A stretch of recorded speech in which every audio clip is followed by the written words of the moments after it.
Yo, what's going on, man? Today is April the 29th, 2023. It's your boy Chris, and this is the ChrisBeCappinn NBA show, live on Twitter, also live on YouTube as well.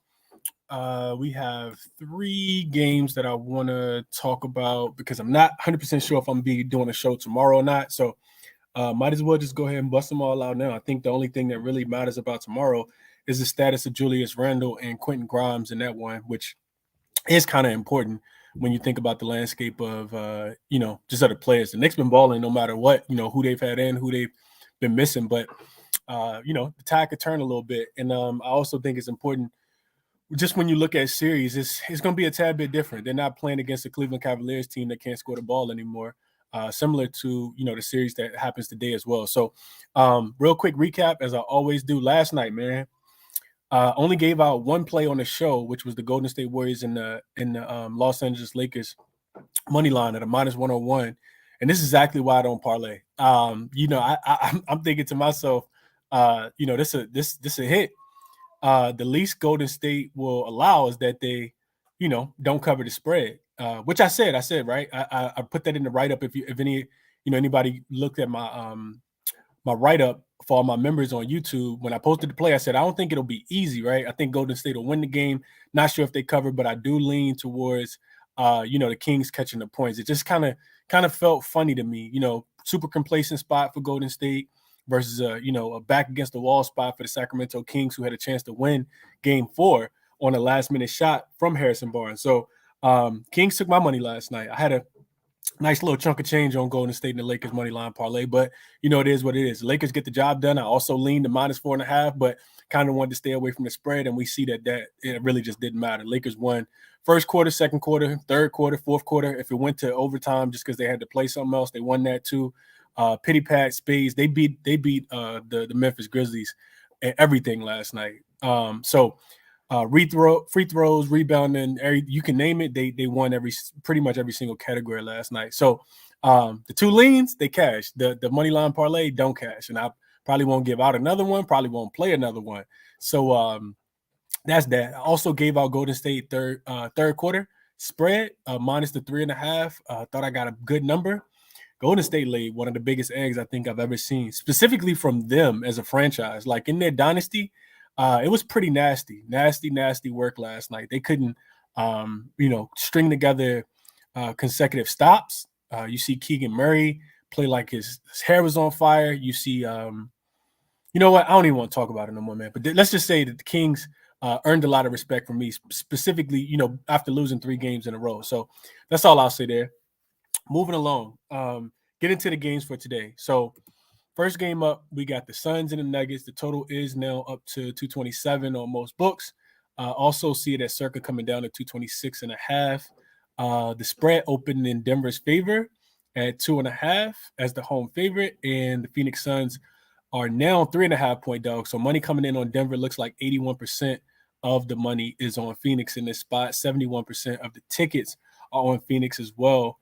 71% of the tickets are on Phoenix. 77% of the money is on Denver in this spot. So Denver getting a lot of love today, man. And I think I get it, right? Like it kind of makes sense. I feel like I'm seeing, I typically don't, get on Twitter too much, but I feel like kind of looking at the splits, it feels like the whole world is on Denver in this first game. And I don't know, man. It just feels like the square play. If I want to be contrarian, I don't think I want to look that way, and I'm probably going to end up playing the game live. Look for a live line because the reason why I can't run just to back the Nuggets in this spot. I know that they're at home. They historically played well this season, specifically 32-4 straight up in the 36 games that Jokic played. So you're like, okay, well if they're 32-4, I'll just take my chances. 22-13. 22-13-1 against the spread in those games where they had Jokic in as a home favorite as well, only allowing about 110 points per game in that spot. And this Suns team, man, on the opposite side, this team is elite. And I think a lot of people are looking at what have you done for me lately? Seeing a lot of comments when I did the show earlier with Jay about,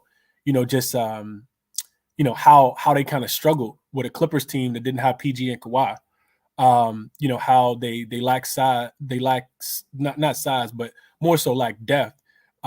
Super short bench. Looks like Monty doesn't trust a lot of those guys to get extended burn. Even though they will get campaign back, it's going to be interesting to see how many minutes he gets today. But this is what I'll say. Taking the Clippers, series away, or keeping the Clippers series in there as well. The Suns are 12-1 straight up, 8-5 against the spread. They've been favorites every single time since they had KD. So in 13 games, the only one that they lost was game 1 against the Clippers. They remain undefeated on the road. They've never lost a game. They haven't lost a game. 6-0 straight up, 5-1 against the spread, and they're averaging 121.5 points. They've gone over their team total, which today is, I think, 112.5. And each one of those games, except the first game against the Hornets, which the Hornets only scored 91 points in that game, so they didn't need to score 112, more than 112 points, and they still blew them out. And in game 4, you would have finished on the hook if you took the team total for today. They finished with 112. Didn't get to the 113 mark. So I see points in this game. On the show earlier, I gave out 9.5. I'm sorry, I gave out the total over 226.5. And it's up to 227. I would also play the 227 as well. It's only a half-point difference.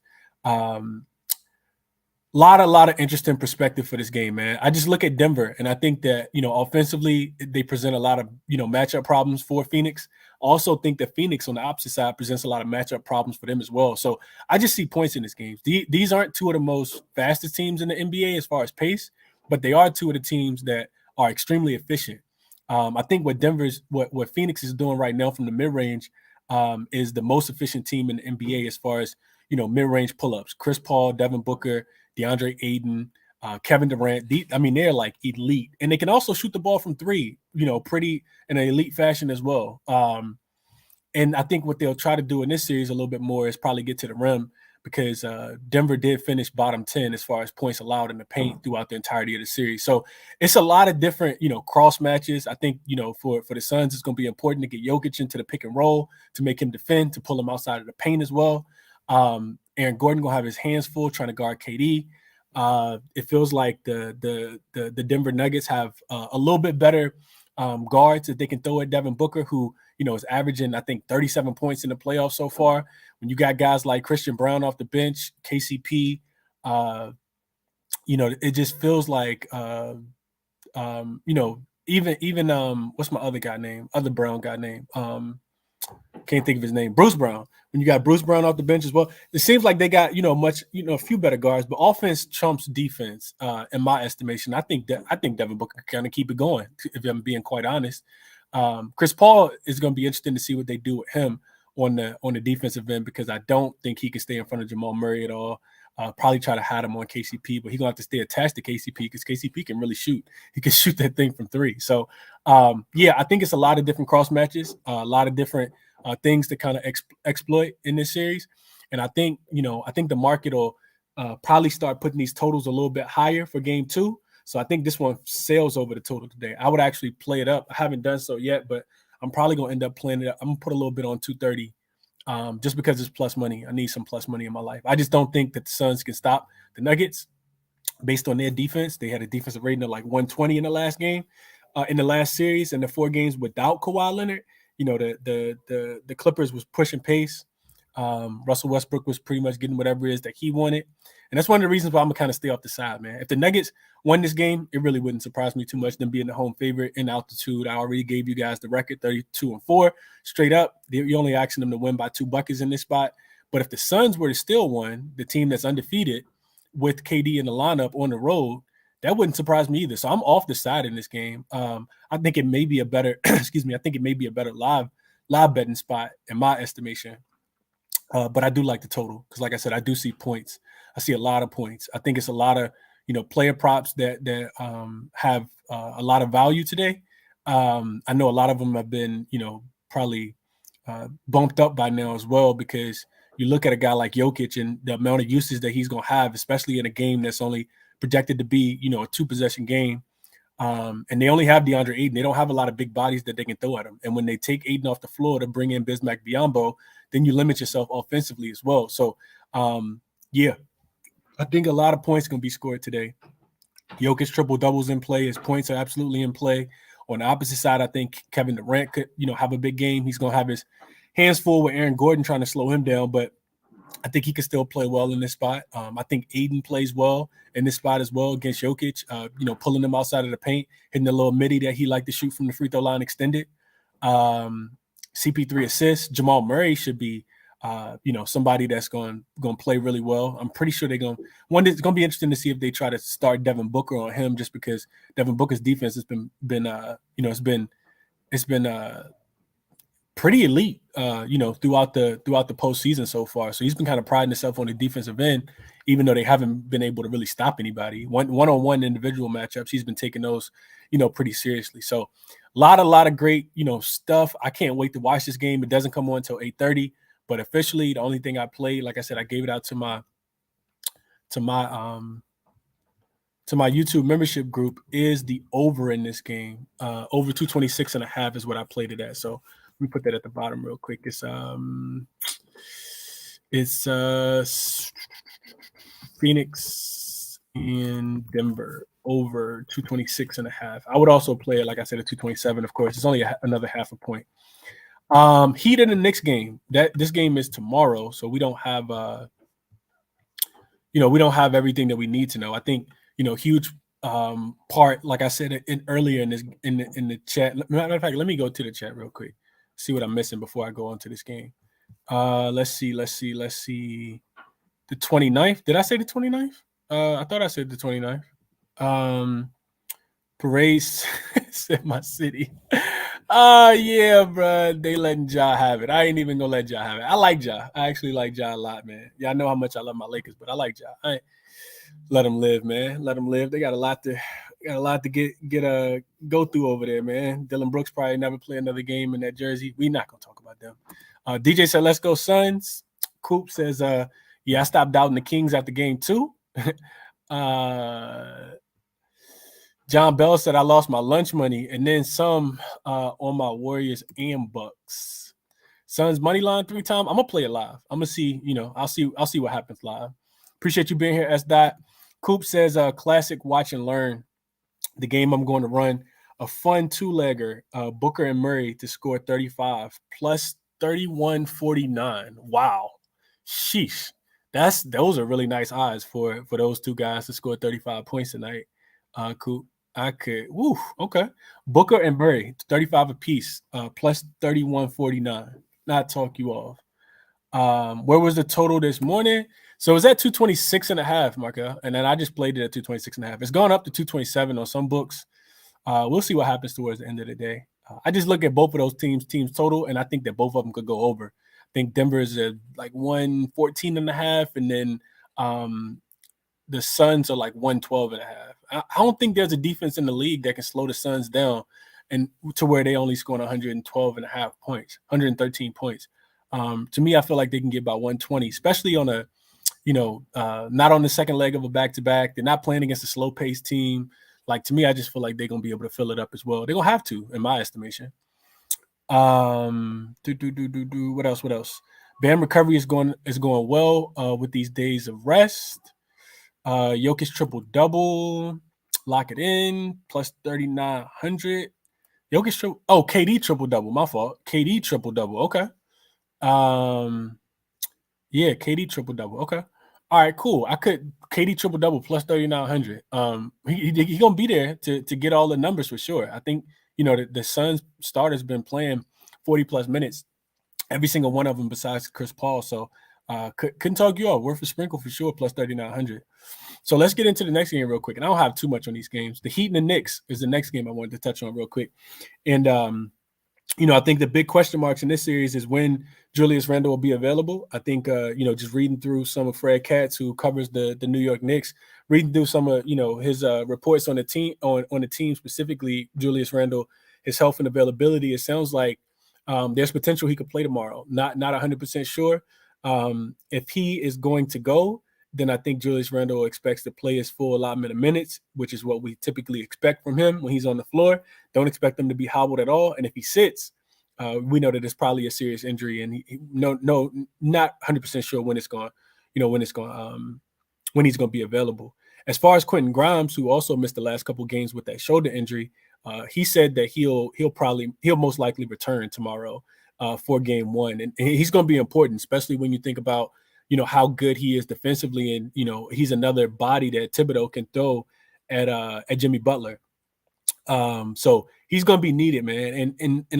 I started Jay's show when I did it earlier today by saying this. I think no matter who you got winning these series, I feel like a lot of people already think they know what's gonna happen, and a lot of people gonna be wrong. Nobody preference their thoughts by saying in my opinion, or this is how I'm leaning. It's just all like this is the lock, like this is what I'm playing. This team gonna win. This is gonna happen. It's like, all right, cool. It don't always go like that. But my point is just that I start by saying this: the Heat, you got to give this team a lot of credit, man. They, like I said, I did this already, but they gave Chicago actually gave them a run for their money. I didn't think that they were even going to beat the Bulls. I remember taking the Bulls plus 5.5, thinking that they could potentially win the game and they would be the team that faced Milwaukee in the first round. So super resilient team. Spoelstra's come out and said we're kind of like the armed forces almost. You just drop us down and it's ready, drop us out the helicopter and we ready to go. It's game time. So, and that's the the mentality that this team has. They are kind of decimated with injuries, and we didn't really see it show in that last series. The whole Bam Adebayo hamstring injury thing, I'm not 100% sure how what's going on there. Bam looked fine to me. I took his under points, rebounds, and assists at halftime in Game 5. And he had 2 and 4 and 1, I think, at halftime, and finished the game with a triple-double. So I don't know if that hamstring, bothering him at all, even though the reports say that, he was kind of dealing with a hamstring injury. But no Tyler Hero, no Victor Oladipo. So they're going to be relying a lot on guys like Max Strus, who else? Gabe Vincent, guys like Kevin Love. Like those guys are going to continue to have to play well. And I think it's really important to make sure that we understand we're not judging these teams based on what they did last in the last round, because one thing's for sure, two things for certain, man. Styles make fights, right? Matchups make fights, right? And every team's not going to match up with with another team. If the Lakers were somehow not lucky enough to play Memphis in the first round and they had to go through Denver, they might not be advancing to the second round. Maybe they would be, but it's just the Lakers matched up really well with Memphis, especially their ability to kind of protect the paint with Anthony Davis down there. So Lakers were able to take away what they like to do most, which is get out and run in transition, and that was one of the reasons why they were able to win that series. But the point is just that just because the Heat did that last series, I don't think it's necessarily going to happen again this series. And just because the Knicks played so well in their last series, they ran into a Cavs team that offensively weren't able to do anything, right? Like they were shut down. They had nobody that could shoot the ball from the perimeter.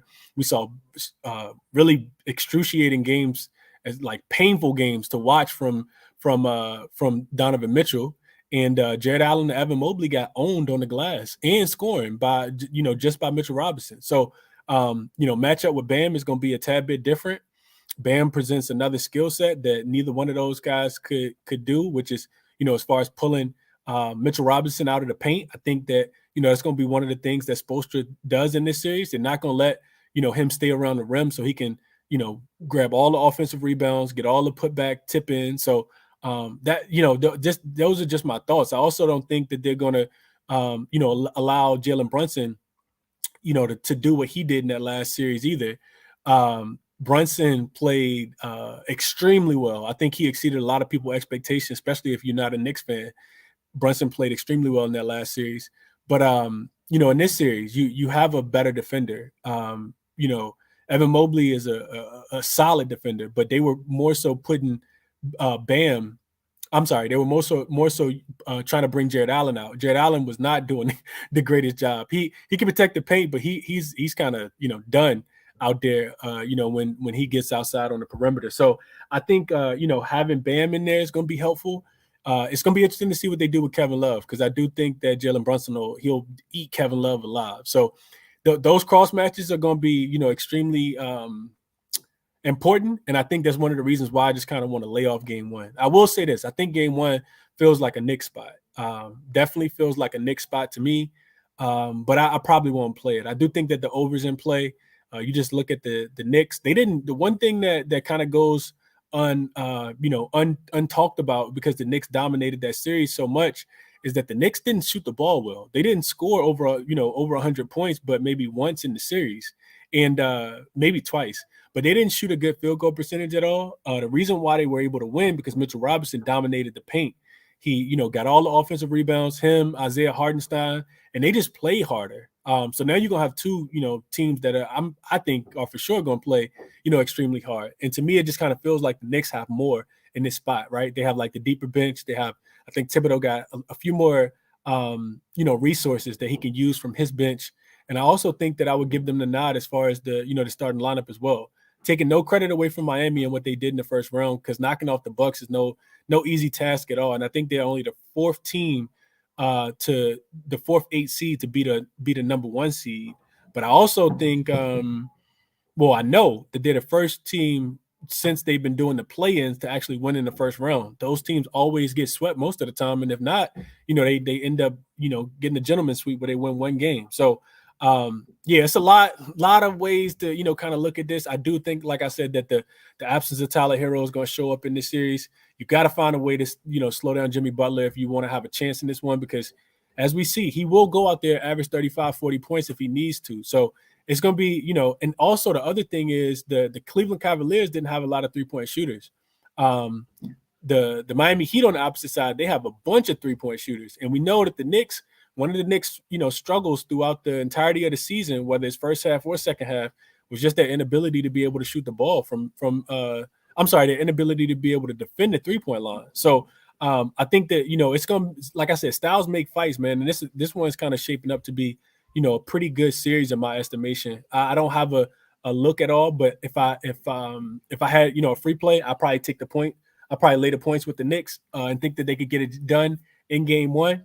And I also be looking towards the over 207.5. You just look at the pace that the Knicks. I mean, not the Knicks. The Knicks actually been playing slow, but that was more so a Cleveland Cavaliers thing. You just look at the pace that the Miami Heat's been playing with, and it went from 96 to over 101. As far as like how fast they were actually playing from the regular season to the second. To the postseason in that first round. They just been playing a lot faster, man, trying to get the ball up and down the floor, trying to beating the defense back to not be able to be set. So yeah, that's how I kind of feel about the side. I would lay the points with Miami, but I haven't done so. I'm sorry, I would lay the points with New York, but I haven't done so. And I would also be taking the over. I think both teams will play a little bit faster and be ready to score the ball in that one as well. Let's see what y'all see in the chat before I get to the last game. Estai says his hamstring is. Oh no, let's go to Coop first. He said in need of some Josh Hart props. Actually, would love them even better if Grimes gets ruled in. He's gonna have to slow with super big. I think people who watch basketball understand hopefully people understand the importance of and the value of Josh Hart. Swiss Army knife. He actually can play small ball 4. He can play the 3. He can play the 2. He can guard your 1, your 2, your 3, your 4 as well. So definitely going to need him to slow down Jimmy Butler. They probably end up putting him on him to start the game. Esdai says his hamstring, I think he's talking about Bam, is legit. He kept grabbing for it throughout the game. Look at the play when he tried dunking on Lopez. Yeah, but if your hamstring messed up Esdai that much, why are you dunking on Lopez? Lopez is a 7-footer. Why you ain't trying to do a little jump shot or something? I don't know, Esdai. Maybe. I don't know, bro. Coop says Miami injury report manipulation with Bam's hamstring, nothing new. Yes, it is, man. Like Spoelstra and Pat Riley been doing this forever, man. They not giving away no secrets to the sauce. You want the recipe, you're going to have to figure it out yourself. They're not telling you that even salt and pepper go in it. They're not giving you anything. All right, cool. Coop says Mitchell Robinson might still be a factor for the Knicks against the Heat. I think so, man. That's just the way the Knicks going to want to play basketball.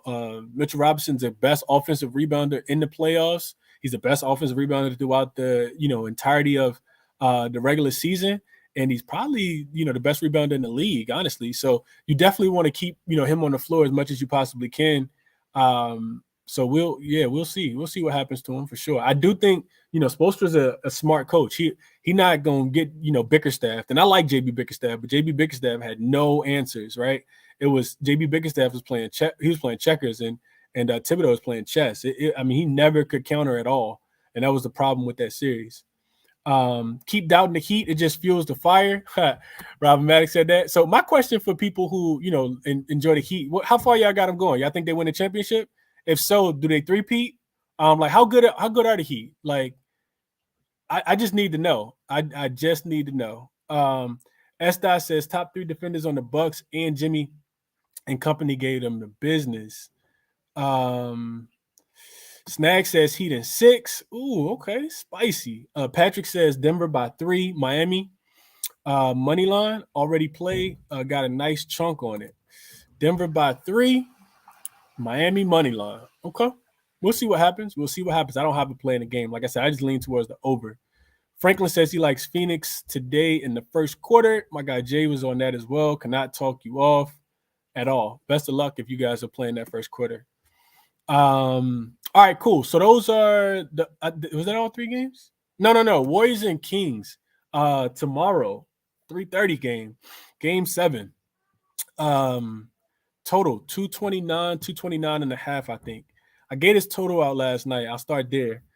Game 7s go under. Immediately when this game was posted, I didn't look at it for probably about the first 15, 20 minutes as I was, watching the games that were on last night.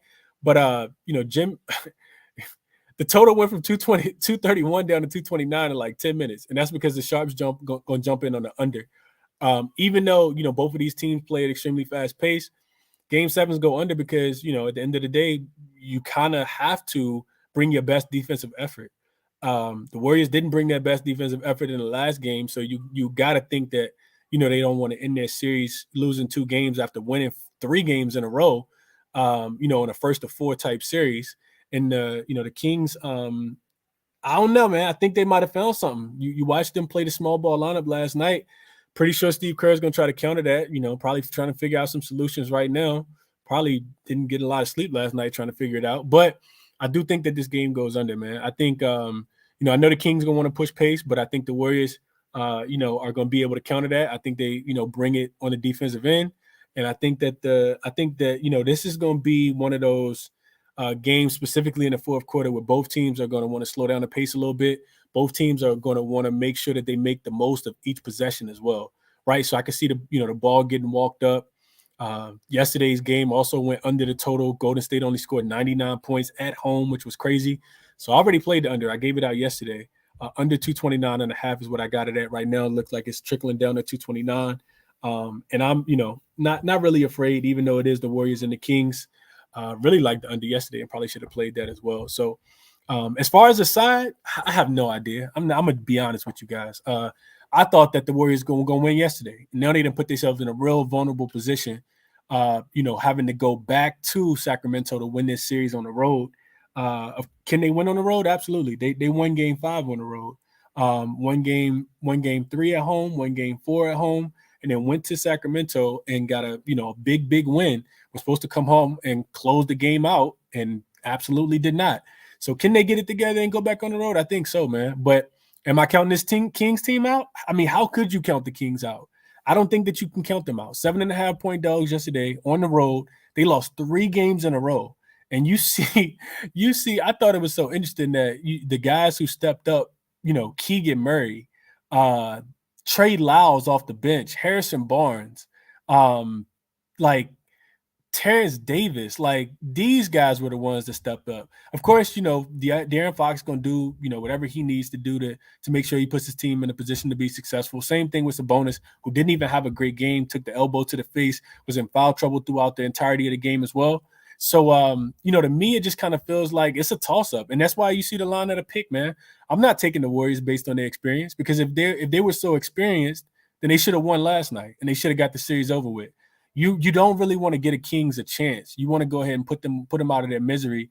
But now their back's against the wall. They're probably not feeling good about themselves. So do I think the Warriors can win this game on the road? Absolutely, man. They have championship DNA. They've been in pretty much every situation that you can think of. But am I going to count the Kings out after doing what they did yesterday? Absolutely not, man. This team's not going to go out without a fight. So I'm staying off the side. I don't care what, any query I look at says. I'm not playing either way. But best of luck if you guys are. I'm just playing the total, and I'm thinking that it's going under. So I played it yesterday, under 229.5. Let's see what y'all saying. And then we'll get anybody got thoughts and comments, y'all let me know. Player props, anything that y'all liking as far as size, totals, send me a request on Twitter, and I'll get up as many people as possible.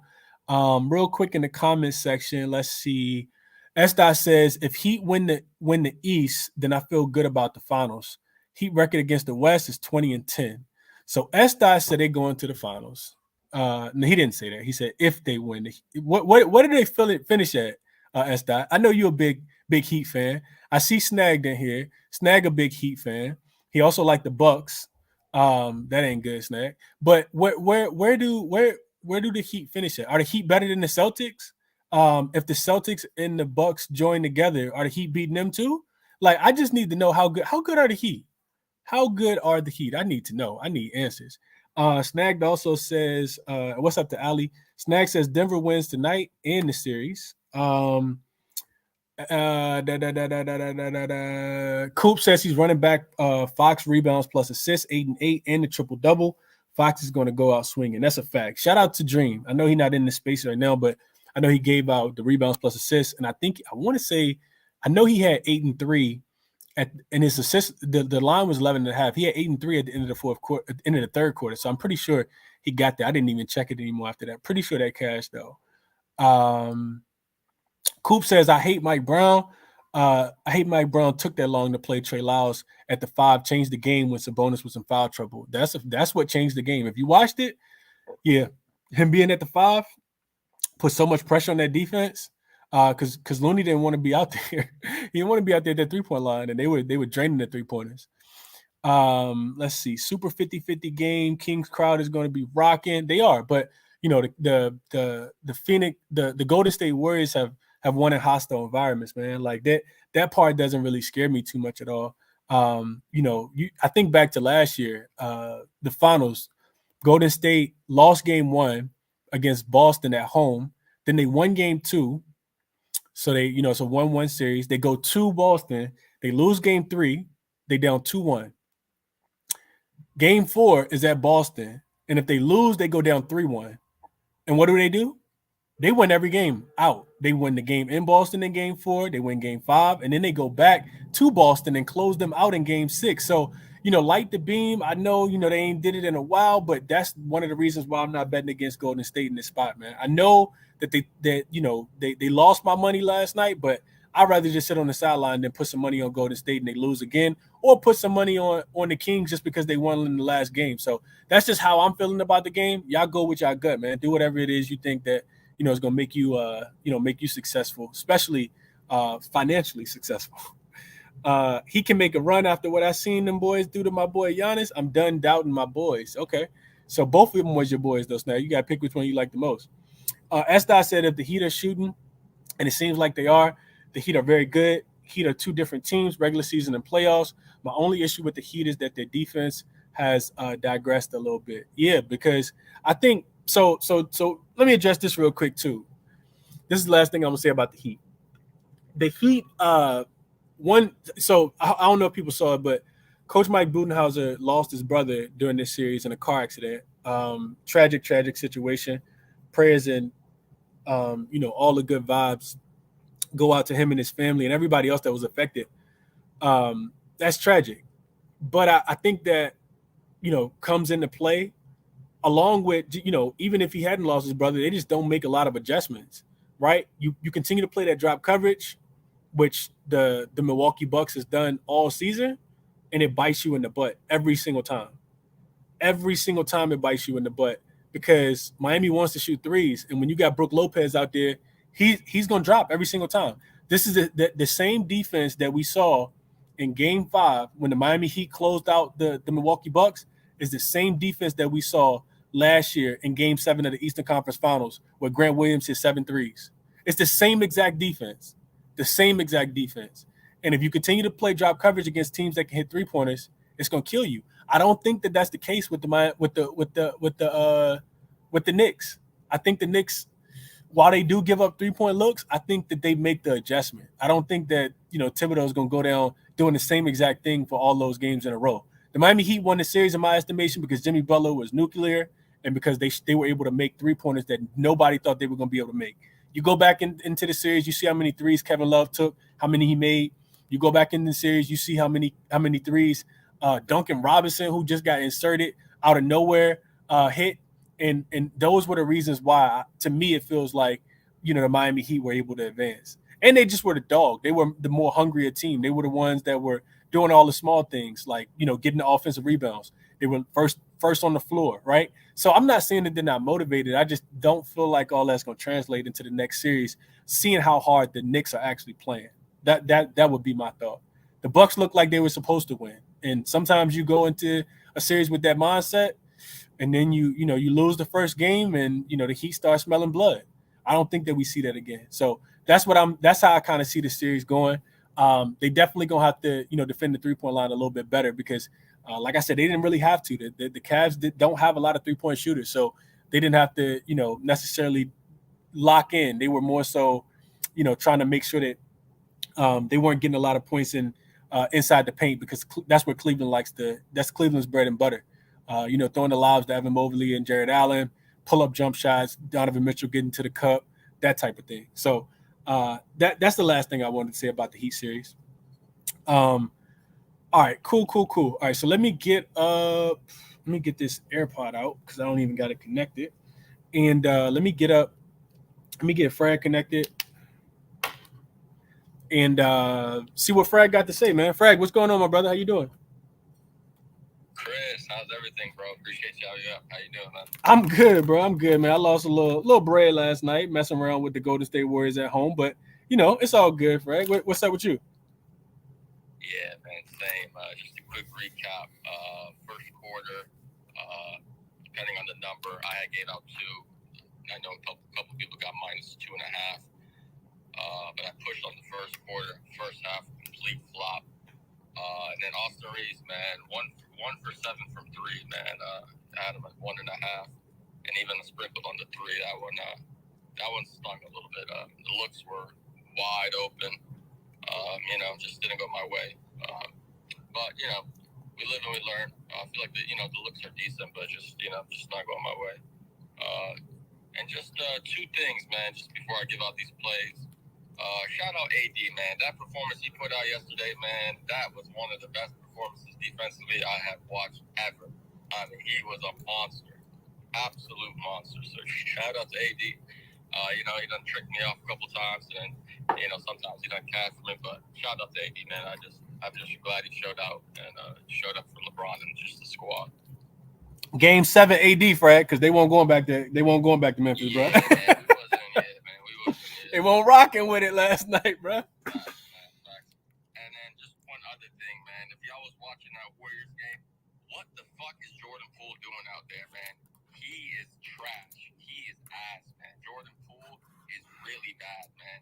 And if the Warriors want any chance of winning that game 7, he shouldn't start. He shouldn't even come on the court, man. The shit he did yesterday was nasty. It was nasty. Oh my God. You think he was trying to light the beam, Fred?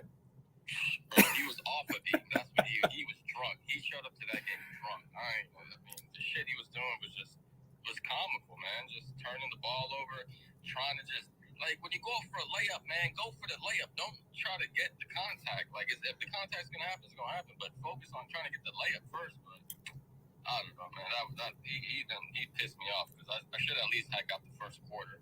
But he done tricked that one off too. So, but it is what it is. So I got a couple looks here. Just all half unit plays because it's just been a little cold lately. So just trying to dumb down the units and just stay afloat. Mm-hmm. But I actually got a couple sneaky looks in this Nuggets game, man. So I'm looking at the threes prop, and there's 4 people in particular that I like, and they're all listed for just half a 3. So they just gotta make one. First guy, AG, -120 for half a 3.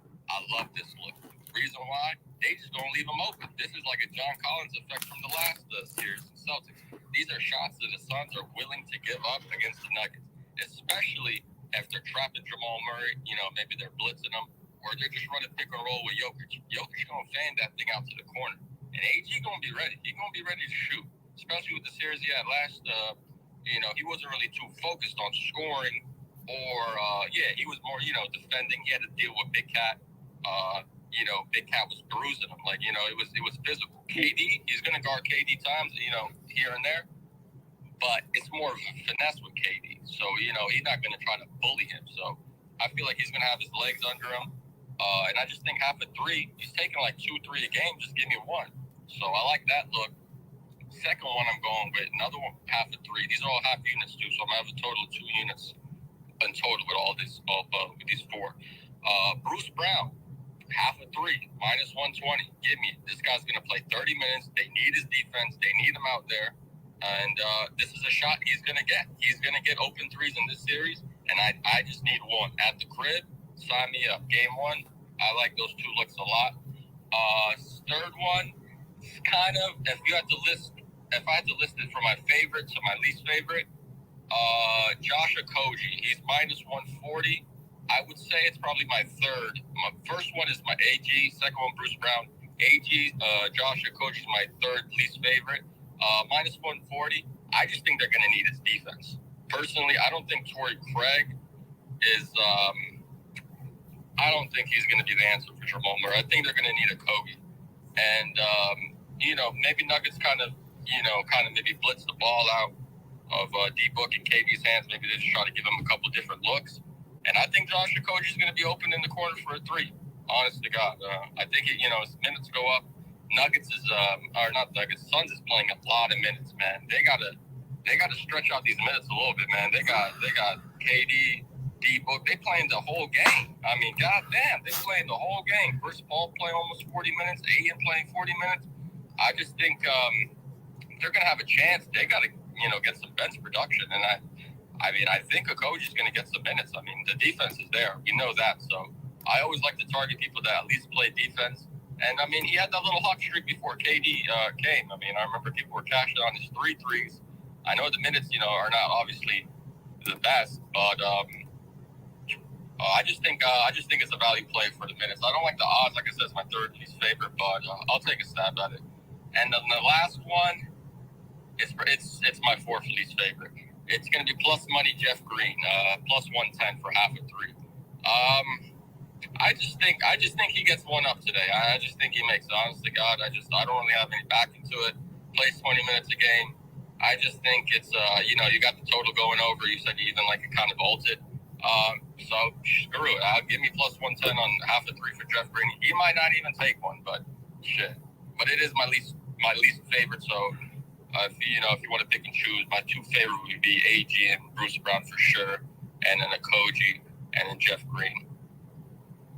Okay. Hey, Frank, when you give out these looks, bro, most of the time, like when you take those role players, they cash. So that's the only analysis that I'll add to them. I didn't really look into the, to the market at all. I will say one of the things I meant to look at real quick while you were saying that was just how good or bad the Nuggets 3-point defense has been at home. I want to say that it's been pretty good at home throughout the season. Let me check real quick. So regular season, let's see, specifically at home. I know I talked about them being 32-4 straight up in the games with Jokic. 3-point defense. Oh, let's see. So, let's just look at the overall 3-point defense. So, overall 3-point defense, it looks like teams are shooting 34% from the 3-point line. They had the third best defense against the 3 overall on the season. They were actually the third best in opponent makes as well, 11.4. Only teams were better were Dallas and Cleveland. And specifically at home, they were let's see. As far as makes, they were the second best defense as far as allowed threes. Only 11 threes allowed, right behind Dallas for number 2 best defense. And then 3-point percentage, they actually finished number 1. So, I know that this Phoenix Suns offense is a different type offense, but to me, that tells me that Denver does a really good job of closing out. probably running teams off the 3-point line, making them, shoot, pull up 2-pointers, which, don't get it twisted. Phoenix is the best, a mid-range team in the NBA as far as the numbers show. So I could not talk you. I guess if that's the case, then I like, Bruce Brown, Aaron Gordon, and Jeff Green a little bit more than Okogie. But it doesn't mean that, that nobody's going to be able to make a three. And I'm glad you mentioned that, right? Because I hadn't really looked at these numbers from a defensive perspective in the in this regard. So those are solid numbers. Yeah, it's just like a different market I'm trying to look into with the half. It's like, you could take these guys to get, 30 or, their little player prop. And he could just be, shit could just be caked, you know what I mean? Like, you watching the game, he's just not scoring. You need damn near 26 points. It could be 1 minute left in the fourth quarter in one of these cashes, you know what I mean? So it's like, you always got hope. You need just 1-3 from somebody, you know what I mean? Yeah, and that's a fact. Okay. Now, I like the looks, right? Yeah, and then I got 3 leans that I haven't got to. Torrey Craig was also somebody I was looking at. He was like plus 170 for 1.5. He starts. I thought that was kind of crazy. I mean, he's played in Denver. He played for Denver. He's used to the gym. So that's kind of a sneaky value, honestly. And then the other 2 was, I just want to see what your thoughts was on Jimmy Butler, man. 30.5 points. I just think I think the under, man. I just think, the way Milwaukee was playing was just dreadful. And the pace of play in Milwaukee was they were just running up and down. New York is a slow team, bro. It's not going to be that many possessions in the game. You know what I mean? So I just think 30.5 for Jimmy. I just think it's a tad too high. I know he's hot, but I mean, he can't keep going over. Eventually, he's going to go under. And I just think game 1 could be a feel-out game. And Tibbs, I don't think Tibbs is going to settle with this one-on-one play. We saw what he was doing with D. Mitch. You know what I mean? And at least D. Mitch had a counterpart, Garland. The counterpart for Miami is like, it's Bam, but it's not like, you know what I mean? It's not somebody that can, like, kill you. You know what I mean? Like, Garland, if he gets hot, he could kill you. As you've seen in that one game against New York, he killed them. I just think if you blitz Jimmy and you just let these other guys, play and just play. I just think Tibbs blitzes him, honestly, first game, honest to God. To get the ball out of his hands. If that's the case, we got to find the value. We got to find the value somewhere else, then, right? Like if it ain't gonna be Jimmy, then it's probably 2 players on this team that's gonna go over their points prop, right? I'm just thinking outside the box. Yeah, like maybe Vincent or something. I just think Tibbs not gonna settle, man. He's just not gonna settle for just Jimmy, just one-on-one. Like it's just not it. Like it's just not it. And they're not playing drop. All these shots Jimmy was getting was just open. It was open shots. They were just not contested. Like, I watched the Knicks play. Donovan Mitchell could not get loose for shit. I know he's not. He's not. He's not up to par for playoff performance with Jimmy. But I just think Jimmy's not going to get the same looks. He's just not. I refuse to believe Tibbs is just going to lay down and let one of his ex-players just kill him. I just refuse to believe that. Yeah, so I'm gonna do this, Frank. I'm gonna do this when I get a chance a little bit later today. I'm gonna go back and rewatch all 4 games. The quick way. I got them, all deep on YouTube TV. You just record them and you get unlimited space, so you can go back and watch them. But I'm gonna go back and watch them on YouTube. The quick way. And I just want to see how specifically how Jimmy got his buckets. I think of course taking out the free throws. To me, it feels like. While you match Drew Holiday up on him, and he's gonna score on Drew Holiday a few times, but to me it kind of feels like most of those buckets came from just the drop coverage, right? So you think Mitchell Robinson comes up to help, they blitz him and get the ball out of his hands, and then just go to somebody else versus him being able to he had so much time in between some of those possessions. He could have filed his taxes, brushed his teeth, Right. It was he was just really debating about, whether he wanted to shoot a 15-footer, a 16-footer, a 14-footer, because Brook Lopez wanted to touch the paint every single time. Yeah, man. And Brooklyn, not Brooklyn, Knicks, they can switch it up. They got Hartenstein. They can play small with Toppin. He can come out. They got different options. It's not just Brook Lopez freaking cement feet just sitting there, just put one hand up and thinking like, I just refuse to believe Jimmy. He could, prove me wrong, but like I said yesterday, I'm I'll pay to find out. Honest to God. Okay. I think I'm gonna wait. I just want to see what happened first, right? Like the game ones are always good to kind of watch. You know what I mean? Because adjustments gonna be made, and then you can kind of bank on whatever happened in game one. Probably not happening again based on what happened in game. Based on what happened in game one, probably not happen again after adjustments get made. Because one thing we got to keep in mind, man, I know Tibbs don't get a lot of credit. Tibbs is a great coach, man. He's a genius. You got two geniuses, and Spoelstra's another genius. Because if you give me those guys on Miami, just with Jimmy Butler and Bam, we probably finish below Charlotte in the standings. But he finds a way to make it work, man. So yeah, I gotta do a little more digging. Like I said, I want to lay the 4 points with the Knicks in the home opener. But I'll see. Yeah, and then just one last one. My bad for taking up too much time. It's gonna be under on Jordan Poole. I got no analysis on this guy. This guy's he's gonna have piss going down his leg in that game 7. And I refuse to believe Clay, Draymond, and Steph Curry gonna let him fuck this shit up. They could lose, but it ain't gonna be because of him, because he ain't gonna see the court. He will get benched if he's out there bullshitting. So I'll take my chance. I'm actually gonna go live with that one. I'm gonna place it right now. Mine is it's like 115, under 15 and a half. I'm going full unit. I've been giving out half units for the props. I'm taking full unit on this guy. This guy stinks. Under 15 and a half points for my guy Jordan Poole, man. Yeah, Poole look he look, I don't like to cook people, but he's in a pool of piss. Yeah, sometimes them young players get that money, man, and it changed perspective. It changed a little bit of everything. He just does too much, man. He got to just settle down, and I just think game 7, he's gonna settle down. You saw Garland the last game in that close, the game to try to force the series to keep going. He turned the ball over like 6 times. So I just think the lights is gonna be too bright.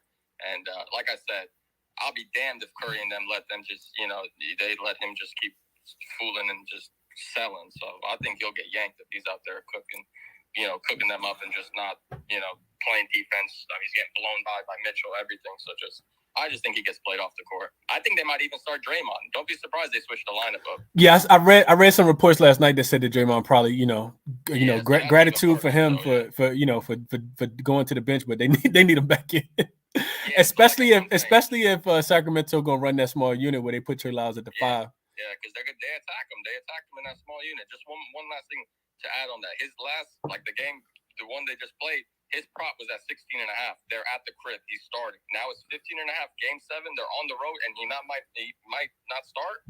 Yeah, I'm taking that. Give me a full unit on that bump. Woo! Spicy Jordan Poole talk. I couldn't talk you off, right? I'm not. I'll tell you one thing. I'm not playing this over. Definitely not playing this guy over. I don't know what's up with Poole, man. I really don't know. I know yesterday he was trying to light the beam. No, he could have had a purple jersey on. But yeah, absolutely. Appreciate you as well, Frag. Let me kick it to Cam real quick. What's up, Cam? What's good, man? You good? Yeah, I'm good. How about yourself? Can you hear me? Yeah. Quick question, Frag. Where'd you get that -140? For Okogie, right? Or who? Yeah, Okogie. Yeah, that's on DK. Do you have Bet365 where you're at? Nah, I'm okay. I'm on DraftKings, and then I'll be on FanDuel. Okay, cool. Because you could get it at -120 on Bet365. There you go, Cam, giving us that free game, man. Yeah, if you like that play. So what I'm kind of like in the similar. What odds you give out, Cam? What odds you give out, Cam? He got -120. I found it at -120. Okay, yeah. So -120 is the best odds. I'm just looking right now. BetMGM got a -125, but yeah, definitely the -120 are best odds if you want it. Yeah, because I was doing the same thing, Greg. I was looking around just trying to because I don't like any defense props in this game because they're all kind of inflated right now. So I'm hoping Chris Paul goes out and maybe gets one steal today or none, and then the next game I'll probably hop on him or something or see how busy Durant's getting on defense because he's one of those guys who might be a nice stocks play throughout this series. But right now all their lines are a bit janky, so I'm not playing them. But yesterday we had an okay day, 3 and 2. Both the defensive props came through. Your boy AD, 5 blocks. Bruh. Boy. Could have just played the blocks. Boy. Hey, a separate conversation, Cam. I don't even want you to answer this. Just go right by. I just want to get this out. Could AD have won Defensive Player of the Year with Jared Jackson Jr. if he had played the whole season? Jared Jackson I don't even want to answer, Fred. I don't even want to answer. Go ahead, Cam. Finish your thought, my guy. Yeah, man. Like AD for me, that's one of my cash cows straight up. Like, dude, I played that 4.5 every game except the game he didn't hit it. I'm happy about that. So when he came out, and the thing is, if you were watching the game, he could have had like 8 blocks. Like within that first quarter, it was great. I was like, this is insane. This is the AD that everybody talked about being like generational. Like there was nothing given up in that. Like he got that early foul. That dude didn't get a foul until the third quarter. Anyway, like it was crazy. That performance was dope. But yeah, so I'm on Torrey Craig actually as one of my plays over 7.5 points. So basically, the way I look at it is you're gonna have to double one of KD or Booker, and from that last series, what the Clippers did were they basically dared Torrey Craig to shoot at first. They're basically like, all right, let's see if you can make these shots. They dared him to shoot. They also gave him a bunch of straight line drives to the net because they were closing out and playing that double. And KD was very unselfish. And I don't think he's going to change that at all. It got it out of his hands real quick, and Torrey Craig was slashing. So I think 7.5. If he gets to, let's say he hits 14 today, that line's going to move a lot. So I'm trying to catch it today. And if he misses, he misses. I'm paying a half unit on it. It's not a big deal. This is kind of a feel-out play, but he went way over that both of the 2 games, the starting games in the last series. I know they were at home, but I don't think it matters. I think it was just about how open he is. So if he does hit, let's say he gets over to 7.5 today and he goes to like 10 or 12 or 13, 14, I'll probably play it up to 14 the next game because I'm curious. Someone's got to be open, and I think the same ideology you're having about like Okogie coming in and having to take a shot, I'm playing out Torrey Craig. Like he's going to be open. So I think over 7.5 at minus 115, I got it at. It just felt like some good odds I want to take advantage of. And then the next play that I'm on in that game is Jamal Murray. I actually took an alt line on him over 23.5 at plus 105 because I missed the 22.5. It got too juiced for me. So I figured, if I'm going to play Jamal Murray to get to 23, then I'm just going to play him to get to basically 24, 25 because I think it's one of those games where he either gets to 25 or he sits at like 19. I don't actually like playing Jamal Murray most of the time, but I just I felt like that line was strong for him. He started to warm up near the end of that series, and they're going to need him to take a lot of shots. But those are 2 plays I'm on for today. I'm tailing that over. I like that overplay, Chris, that you gave out. I think that's a strong one. And then Chris Paul, I took his assists and rebounds over 13.5. He didn't have a great series last series, but again, started to pick up near the end there. And I do think, since I believe it's going to go over, there's going to be a lot of assists available. I don't trust Chris Paul scoring right now to take a double-double. So the way I looked at it was, where can I find value if he's going to get a lot of assists without really laddering or taking his assist line direct?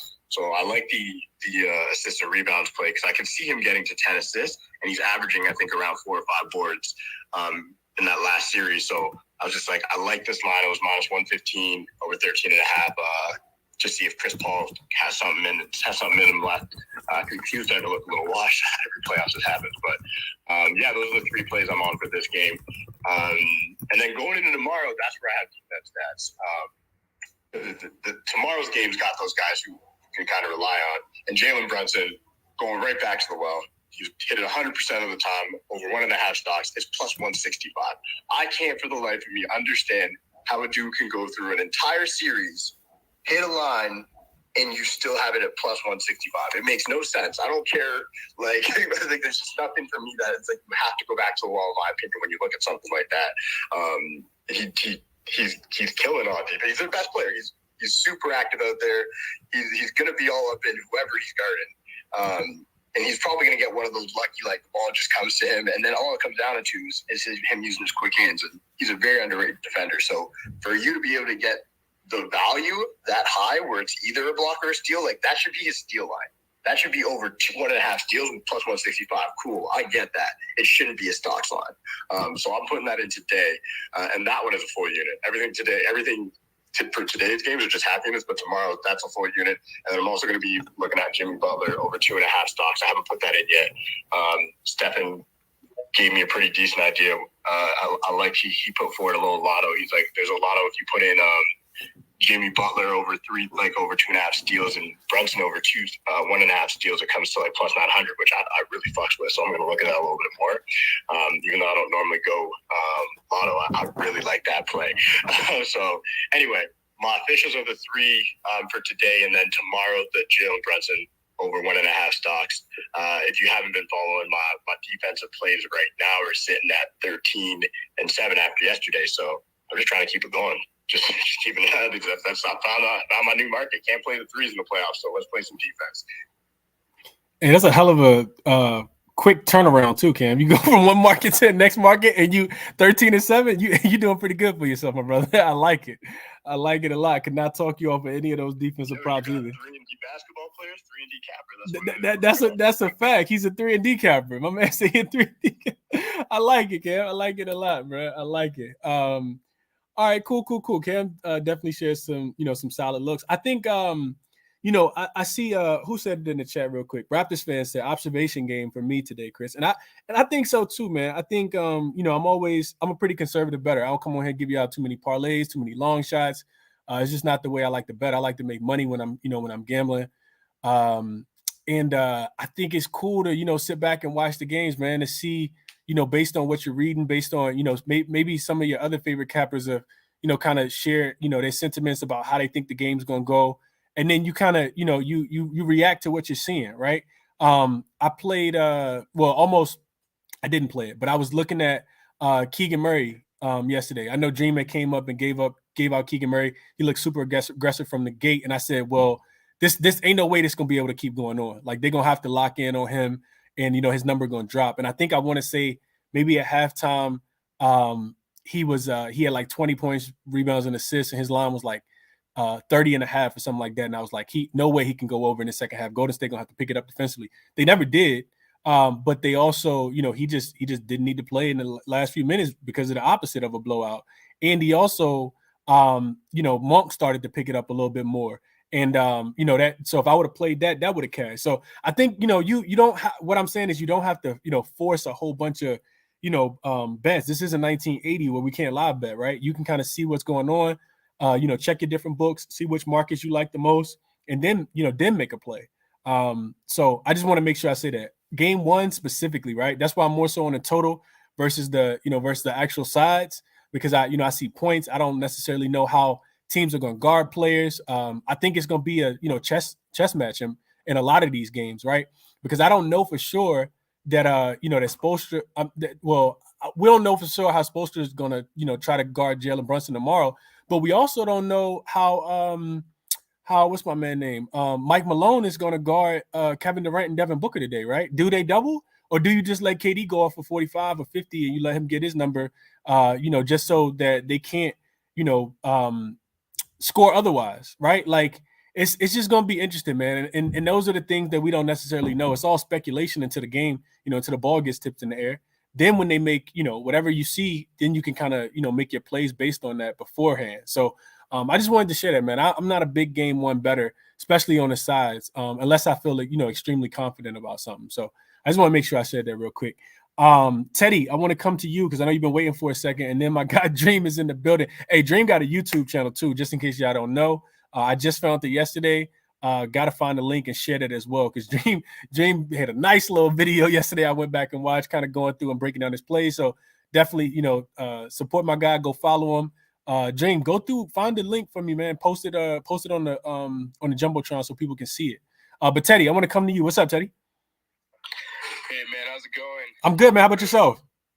I'm good, man. Just recovering from this COVID shit, man. So I know Jay had it a couple weeks ago, and it's some crazy shit. I've had it now twice, but I'm coming down from it. But anyways, that Lakers future ticket I got early in the season before they made that trade at plus 5,700 for them to win the championship is looking real nice right now.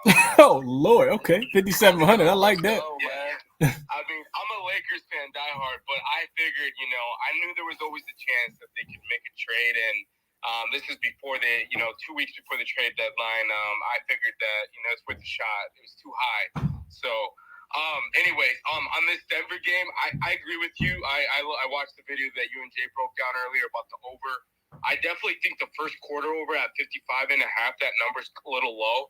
I think that's a pretty good play, especially because you're going to know the intensity of Denver. They're going to come out. I think this is the game where, the role players play really big for the Nuggets. I think if they're down, if the Suns are down 5 or more, I think obviously he's going to leave Devin Booker in there. That gives you more scoring in the first quarter as well.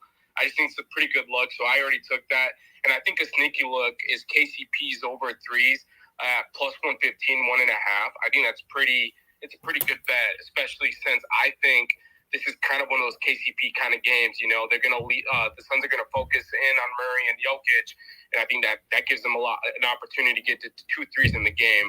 If you really want to get spicy, for him to have 3 or more 3-pointers this game is plus 440 on FanDuel. I think that's a pretty good look if you think KCP is going to have a good game. Well, just want to know what your thoughts were on that, Chris. On KCP specifically? Yes. Yeah, absolutely, Tay. First thing that come to my mind is role players play better at home. Second thing come to my mind is that I think hold on, I think I wrote this down in my notes. Let me see if I can find it real quick. Jamal Murray has a great track record. I don't know if people went back and looked at it, but I was reading some stuff this morning before I did the show with Jay. And so I'll just read this straight out my notes. It says Murray's career points per game average versus Phoenix is 21.1. That's it's higher than against any other team in the NBA. So he averages more points against Phoenix specifically than any other team. It also says that it isn't a volume thing either, as he's hitting his shooting percentage over 20 games is 50.5 from the field, 46.8 from 3, 87.3% from the free throw line, and he's 17-3 against the Suns in his career. So I don't know if they overlooked him in the draft, or I didn't go back and do any diving, but for some reason he does not like this team. So what I say all that to say that he should be the focal point, I think, Teddy, of not the first focal point, of course, but I do think that Jamal Murray has a very, very big series. We saw what Russell Westbrook did against this team, and Jamal Murray has been looking like Bubble Murray, specifically in the 3 home games that that they played in Denver against the Minnesota Timberwolves in the first round. So what I'm saying is that all of that should create even more opportunities for some of those guys. The opportunity is going to be there for guys like KCP to to knock down the 3-point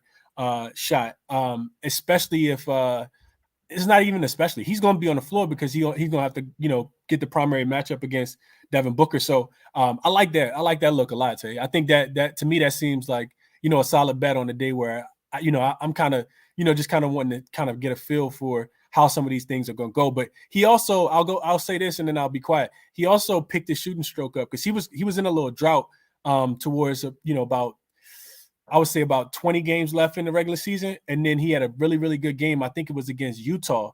And I think they ended up losing that game too, is when they was going through their little, unmotivated spot, lost the game. But he really started to find his shot a little bit. So I like KCP. I like him over a lot tonight. I would play a lot of these props to go over. Yesterday I talked about that Laker game going under. So when I'm thinking a game going under, I don't like to take a lot of overs, but I think that this game, potentially flies over the total. I think the market will adjust as the series goes on.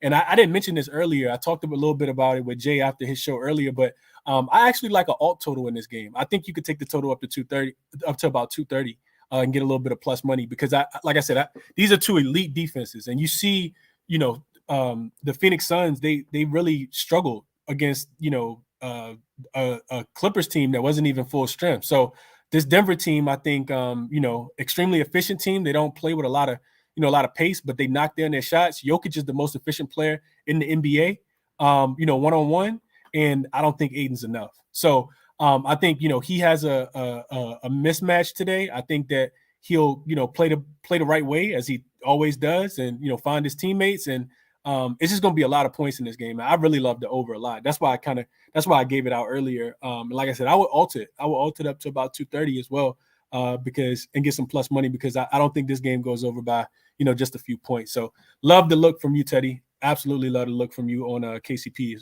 today. Thanks, man. It's good to know that you agree with me on that. So those are the 2 plays that I was looking really heavy on. And one last thing here, it's crazy because we have out of the NBA, I think 3 out of the top 10 most efficient players are in this series. Mm-hmm. Jokic, KD and Booker. So Yep. I completely agree with you on the scoring. So good luck to everyone. Absolutely, Teddy. Right back at you, bro. I hope you cash your tickets tonight as well. But yeah, the efficiency thing is the most important because I was like, I think I might have put it in my write-up today when I sent it out to my YouTube membership as well. I was like, yo, both of these teams play with pace. And it's not even that they play with pace. If you look in the playoffs, they actually don't play with pace. These teams don't they don't push the pace fast at all. They just make shots. They shoot extremely efficient.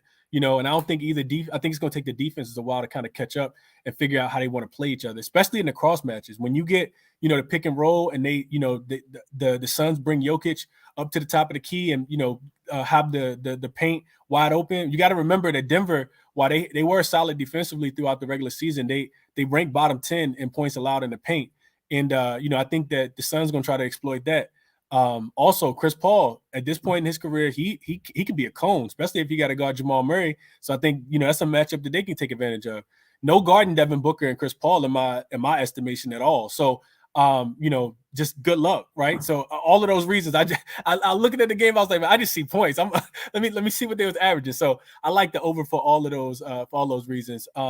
Tater Tate says thoughts on the total team over. So initially I was looking at so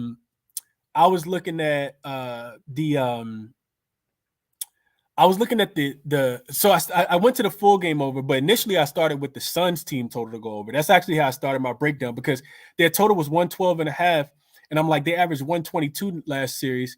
And you look at what Minnesota did. Minnesota got 109 and 112 in the last two games, and they're not a great offensive team. Minnesota Timberwolves stay in games because their defense is so elite.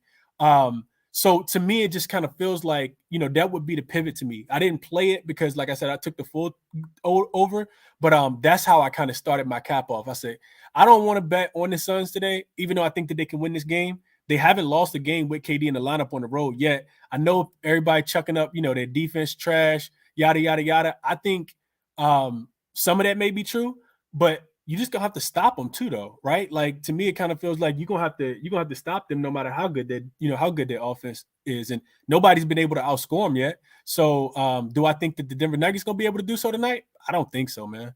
That's just my thought. So, I also don't think the defense is as bad as it looks either. I think that the Clippers just play with a lot of pace. I don't think all of the games are going to be over in this series either. I'll just go out and say that too. I think both teams will make adjustments as the series go on. You'll see the total start to drop, but maybe in the first two games we get some overs. I'll see what happens. I don't bet series, price, none of that stuff beforehand. Too many injuries, especially in second rounds where things get a little bit tighter. And the winner of this series could potentially go to the finals because they're going to play the Lakers or the Grizzlies, not the Grizzlies. Nobody will play the Grizzlies till next year, but they'll play the Lakers or they'll play the Kings or the Warriors. So they'll definitely be the top seed, whoever the top favorite to come out of the Western Conference, whoever wins this series. So wanted to make sure I mentioned that as well. But the man of the hour is back in the building. What up, Jane? What's the vibes, my guy? How you doing? I'm good, bro. How you, man? I'm all right, man. Real busy day. I normally don't even be on Twitter like that on Saturdays, man. But I popped up. I seen you was doing the show. I'm like, let me pop in. Guys talking about. Glad you got here, my guy. Yeah. Recap of yesterday, I was trash. Apologize, y'all. Keegan, like Chris said, man, he had a game. So he did what he was supposed to do. And Looney, I feel like he got played off the floor. He had a couple of assists that he could have got, off dribble handoffs like I expected. But to me, it seemed like they adjusted, and that's the issue with the playoffs, man. You really at the mercy of one coaching adjustment. Hey, Dream, I'm so glad you mentioned that, bro, because people see things, especially throughout the regular season, right? Like, oh, this done hit for the last 4 times. That's why I can't, I would never be able to tell anybody if I can't hear them speak and talk about their play, because just because something that hit 5 times in a row don't mean that it's going to hit again just because, you know what I mean? Like I'm pretty sure they, it's not just like it's Mike Brown, right? Like the Kings have a coaching staff with multiple people on it, and they watch film for hours, right? And they say, okay, well, maybe we need to make this adjustment so that this doesn't happen to us again. maybe we need to go small so that Kevon Looney doesn't kill us on the boards again, right? I didn't see it coming, Dream, but I'm glad you mentioned it because just because something happened one game don't mean it's gonna happen again, man. So I'm glad you mentioned that. Yeah, and these playoffs, man, the playoffs are about adjustments, unless of course you might boom Hauser, too much, but on the playoffs is about adjustments. So like I said, I feel like they might have played Looney off the floor. So yeah, Fox did cover his, and I might be looking that way again in Game 7, but Game 7 is fluky. So yeah, man. I missed kind of what y'all was talking about. But I heard you say like you were kind of looking to watch this first game, and I agree. The only bet I put in so far was Jamal Murray, and that was a couple of days ago as soon as it opened, because I just feel like 22.5 was too low. I still feel like 23.5 is a good deal as well. Like I spoke about a couple of days ago, he averages about 25 in his career in the playoffs. So, and he's getting 20 plus shots a game this playoff. So, I think that's a really good number with him as well. Like Chris talked about, we seen what Russ did, we seen what Norm Powell did. Even Kawhi, I don't want to compare those together, but just like guys that like eat off the mid range. We seen what they just did. And Jamal Murray can do both. He can do mid range, he can get in the post, he can shoot the three. So yeah, in the highest scoring series, which I expected to be like Chris, I like Jamal Murray, but just a couple other quick looks I'm looking at. KCP, that was a great look. I was literally looking at him this morning. I ain't quite get there with the points. I can't talk you off the threes. I think that's a great look. He had over 9.5 points, 3 of 5 games last series, and he was getting 10 plus shot attempts into the last 2 games. So that's something I definitely look at. And he's going to shoot threes. Also, his rebounds is a sneaky look, especially if he's going to play 30 plus minutes. His rebounds plus money 2.5. He tends to get about 2 to 3, sometimes 4 a game. So 2 is a good parlay piece because he's covered that 2 rebounds in like 7 of his last 10 games or something. But the guy that I'm going to be, 2 guys I'm going to be looking at this series, just watching, especially this first game. Joker, I think Joker might have like one of them games this series or a couple of the games this series where he go like 35, 14, and 12. Like, I know he doesn't look to score a lot, but they're going to need it this series with KD and Book on the other side. And he can score against AN. They played on Christmas. I'm not sure if anybody mentioned this or not yet. Nope. But they played on, they played on Christmas, and Joker had 41, 15, and 15. Mm-hmm. So, yeah, it ain't like he can't give 8 in buckets. And Jamal Murray played that game. And I think Booker actually was out that game. Landry Shamet came off the bench and had Cook, right? Yeah, so this game got potential to really have some scoring in it. I think Joker got potential to go crazy. In 8 and 2, I'll be looking at his rebounds and his points too. Joker ain't the best defender. So those are just things I'm looking at. I am gonna be running 25. All 4 of those guys to get 25. It's 1,500 right now. I'm gonna be sprinkling that every single game as far as Jokic, Murray, Book, and KD. That's plus 1,500. I think that's a good bet. What was that, James? Say that one again. Joker to have 25, Murray to have 25, then Book and KD to each have 25. It's like plus 15. I was just about to ask you, do you think that's possible for the day, Jay? I'm glad you said that because I didn't want to cut you off, but that was a follow-up question I had for you when you got done. We'll see, like, I'm off from KG shit. Anything is definitely possible. I just feel like it has a great chance of happening in a 6 or 7 game series with these guys because, Michael Porter Jr. can go off. Yeah, Chris Paul can go off. DeAndre Ayton could go off. But these are like the 4 guys who are really going to be looking to score. And we saw Jokic last game. When it got down to it, he was going for 30. You know what I'm saying? Like 3, 4 threes a game, like stuff we didn't even see in the regular season because all he was trying to do was get them triple doubles. So yeah, I said I'm gonna play that at plus 1,500. I don't mind playing that and not only hitting one time because I still come out profitable and he's a sprinkle, so it's not like I'm putting a unit on it. Right. And Jamal Murray to score 35 points is plus 1,000. Yeah, I think that happens once this series too. So, and DeAndre Ayton to have 2 blocks, that's plus 450. I think that happens once the series, maybe a few times as well.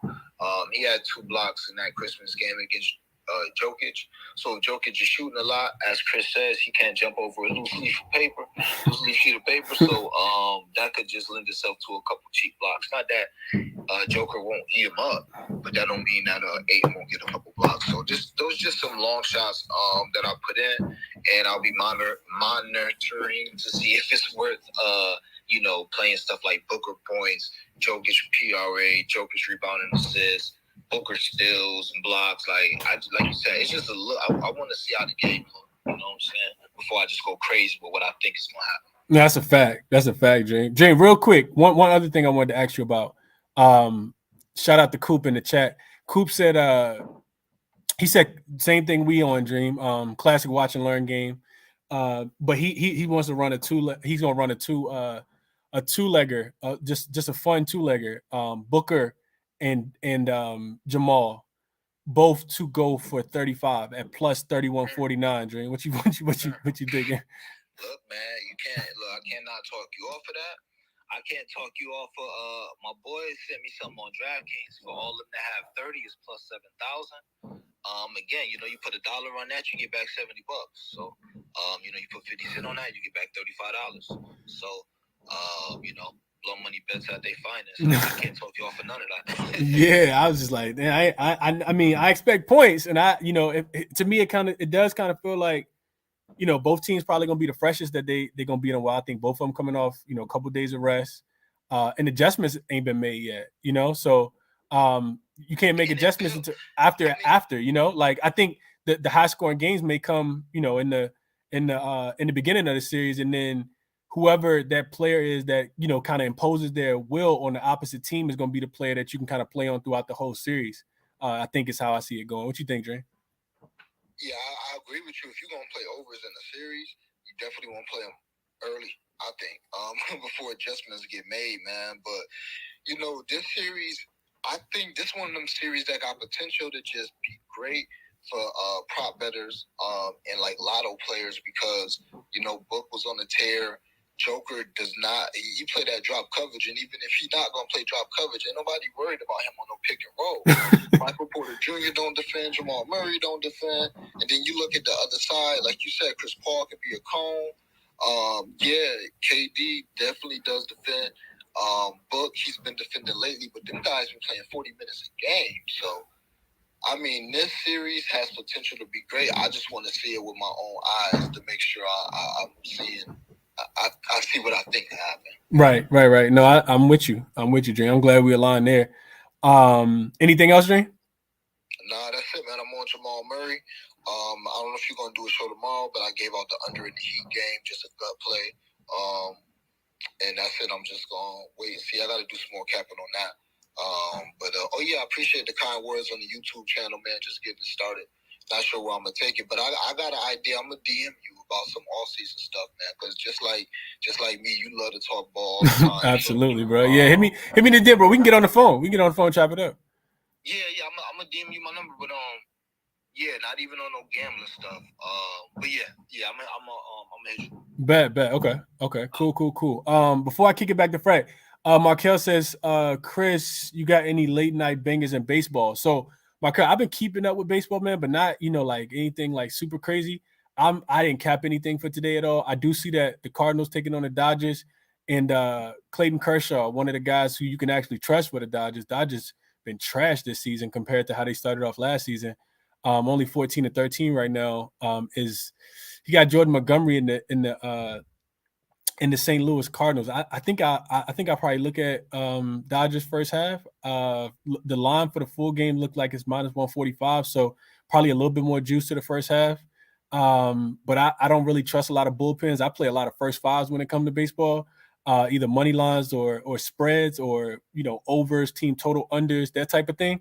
So I'll probably be looking at Dodgers if I'm playing anything today. I gotta trust I got to go with the guys that I trust, and that's how I play baseball. I don't take a lot of these pitchers that, be doing anything out there. So that's what kind of jumps out to me.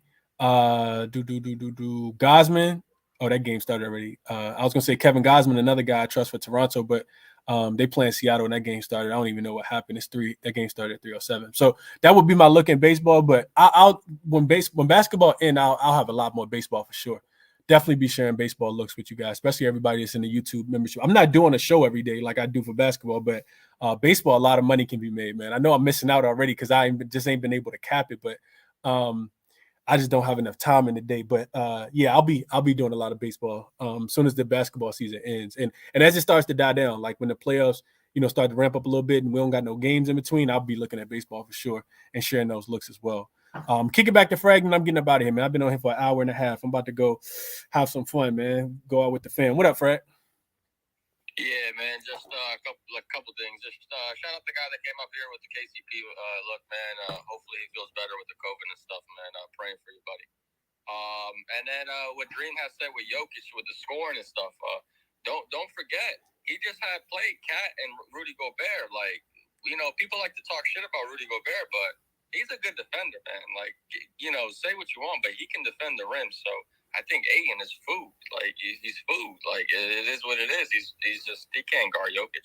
So I think those are definitely, that's a good look for the Jokic to score more. And so Fred, real quick before you move on to the next one.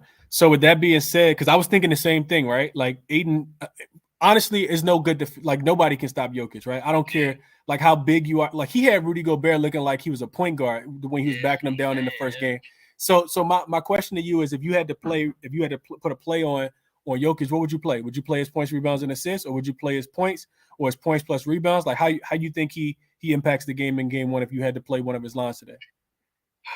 Man, honestly, I mean, the PRA is never a bad look.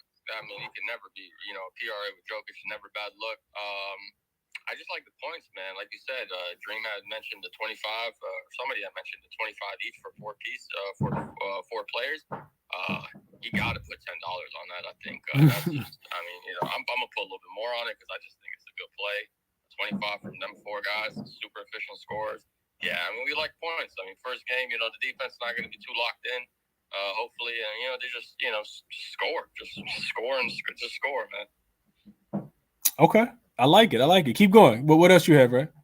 Yeah, he had mentioned the four leg parlay for the 25. That was I like that look a lot. And then just to touch on with the game 7, with the Lakers, having getting the rest advantage and stuff like that. Who are you hoping for to play in a game 1 for the Lakers, like to move on? Like, what do you want? Like, what's for Lakers to move on? Because I also got the Lakers future. I done mentioned it a couple times.